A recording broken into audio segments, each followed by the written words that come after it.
एक ऐसे व्यक्ति की कहानी जो जीवन के बेहतरीन सत्य को सामने रखेगी। अगर आपके जीवन में कोई परेशानी चल रही है तो आपको इसे जरूर सुनना चाहिए। तो आइए जीवन को राहत देने वाली कहानी को सुनते हैं। वायु के स्पर्श से झूलते हुए पीपल के पत्तों के नीचे एक झोपड़ी में रहता था एक बुजुर्ग बुनकर। उसका नाम था काशीनाथ। सफेद दाढ़ी और झुर्रीदार चेहरा उसके जीवन के वर्षों की कहानी बयान करता था। काशीनाथ का जीवन सादा था। सुबह उठना, पूजा पाठ, फिर चरखे पर बैठकर रेशम के धागे बुनना। उसकी बुनी हुई साड़ियां पूरे गांव में मशहूर थीं। रंगों की कोमलता, डिजाइनों की नाजुकता और कपड़े में बसी हुई शांति हर किसी को मोहित कर देती थी। लेकिन काशीनाथ के जीवन में एक कसक थी, एक ऐसा दुख जो उसके चेहरे पर एक हल्की सी छाया छोड़ देता था। इकलौता बेटा विजय बचपन से ही अत्यंत दुर्बल था। बीमारियां उसका लगातार पीछा करती थीं और उसकी कमजोर सेहत ने काशीनाथ को चिंता में डाल दिया था। एक दिन एक साधु गांव में आए। उनकी आंखों में एक गहन शांति थी और उनके शब्दों में एक अद्भुत शक्ति थी। काशीनाथ ने साधु से विजय की सेहत के बारे में पूछा। साधु ने धीरे से कहा, पुत्र, हर प्राणी के जीवन में एक धागा जुड़ा होता है, कर्म का धागा। उस धागे में उसके सभी कर्मों का फल लिखा होता है। काशीनाथ ने पूछा, तो क्या विजय का कर्म ऐसा है कि उसे हमेशा दुख ही सहना पड़ेगा? साधु ने मुस्कुराते हुए कहा, कर्म का फल बदल सकता है पुत्र।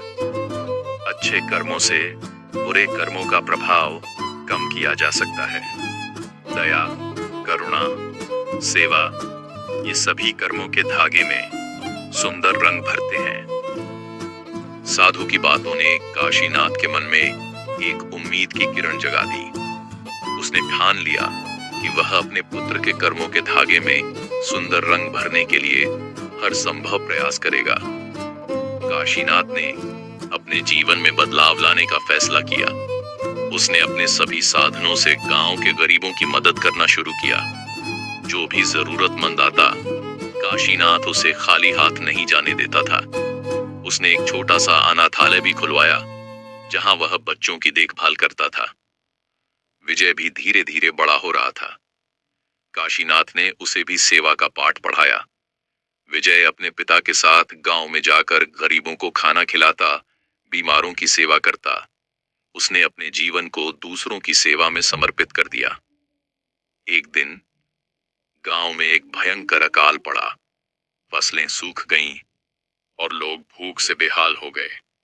काशीनाथ ने अपने सभी कपड़े, गहने, यहां तक कि अपना घर भी बेच दिया और उस पैसे से गांव वालों को भोजन वितरित किया। विजय ने भी अपने सभी खिलौने और किताबें बेचकर अनाथालय के बच्चों के लिए राशन जुटाया।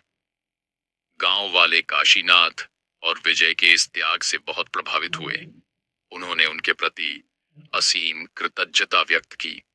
लेकिन काशीनाथ और विजय को किसी की प्रशंसा की इच्छा नहीं थी। उनके लिए सच्चा आनंद दूसरों की सेवा में ही निहित था। धीरे धीरे विजय की सेहत में सुधार होने लगा। बीमारियां कम होने लगी और उसमें एक नई ऊर्जा का संचार हुआ। काशीनाथ ने देखा कि उनके कर्मों का धागा सचमुच में बदल रहा है। वह बहुत खुश हुआ। एक दिन साधु फिर से गांव में आए। काशीनाथ ने उन्हें सारा वृत्तांत सुनाया। साधु ने मुस्कुराते हुए कहा, देखिए पुत्र, कर्म का धागा बदल गया है। आपके पुत्र के जीवन में अब सुख और शांति का प्रवाह बहने लगा है। काशीनाथ ने साधु के चरणों में प्रणाम किया।